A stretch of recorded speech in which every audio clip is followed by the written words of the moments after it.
একদিকে টলিউডের জনপ্রিয় অভিনেতা, অন্যদিকে রাজনীতির পরিচিত মুখ।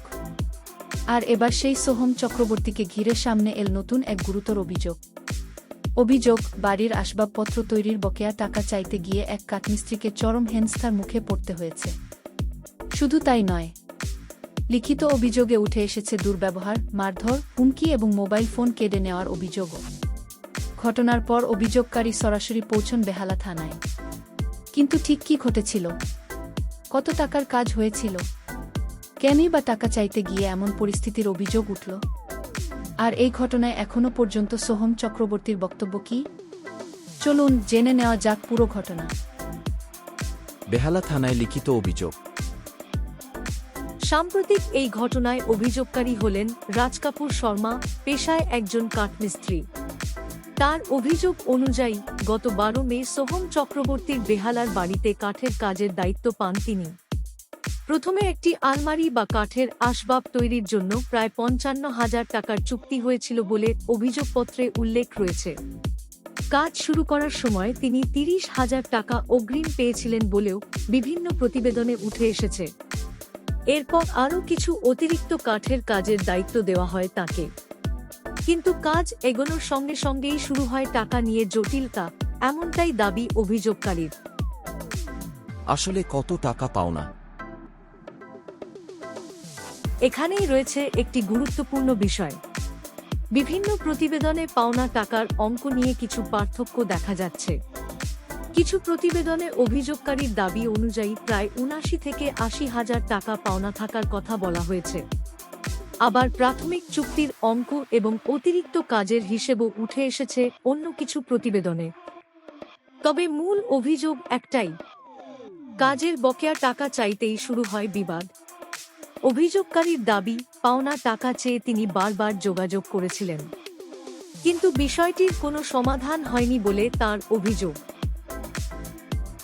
রবিবার ফোন, সোমবার অভিনেতার বাড়ি। এরপর আসে ঘটনার সবচেয়ে নাটকীয় মোড়। রাজ কাপুর শর্মার অভিযোগ, রবিবার সোহম চক্রবর্তীর এক নিরাপত্তারক্ষীর পক্ষ থেকে তাকে ফোন করা হয়। তাকে বাড়িতে গিয়ে টাকা নিয়ে যাওয়ার কথা বলা হয়েছিল বলে তাঁর দাবি। সেই মতো সোমবার তিনি অভিনেতার বাড়িতে পৌঁছন।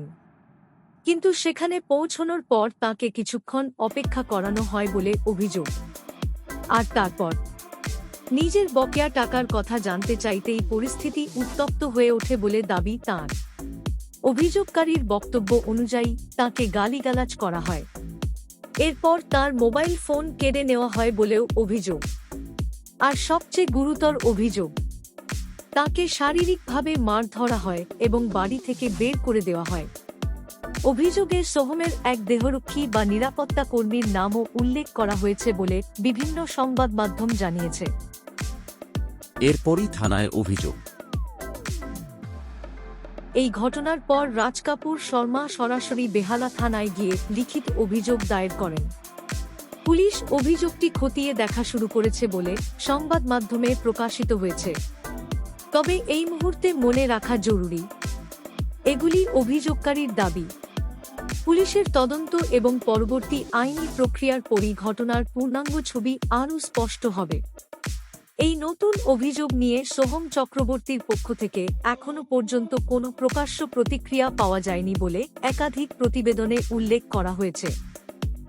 2026-এর ভোটে হার আর তারপর নতুন বিতর্ক।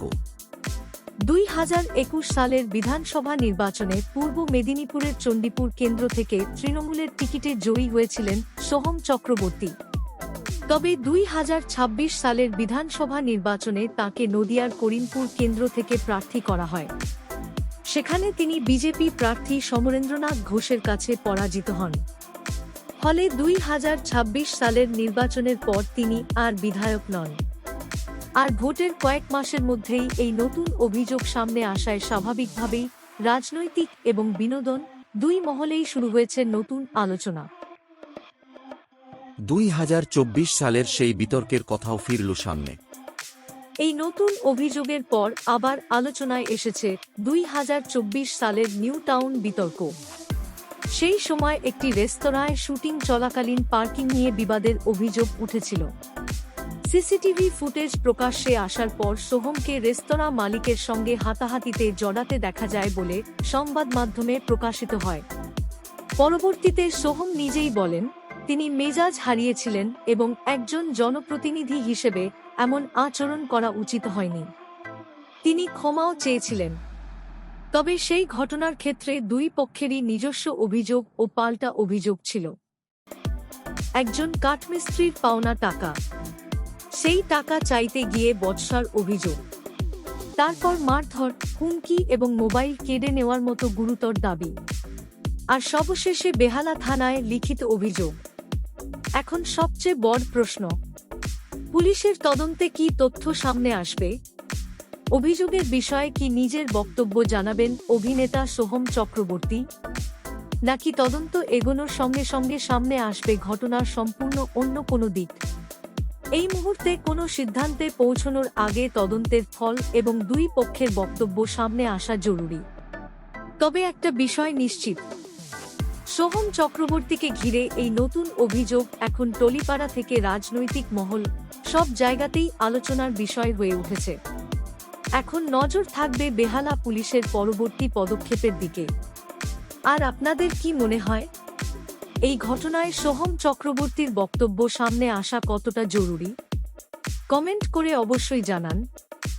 ভিডিওটি ভালো লাগলে লাইক, শেয়ার এবং সাবস্ক্রাইব করতে ভুলবেন না। বাংলা টেলিভিশনের তারকাদের এমন আরও অজানা গল্প পেতে আমাদের সঙ্গে থাকুন।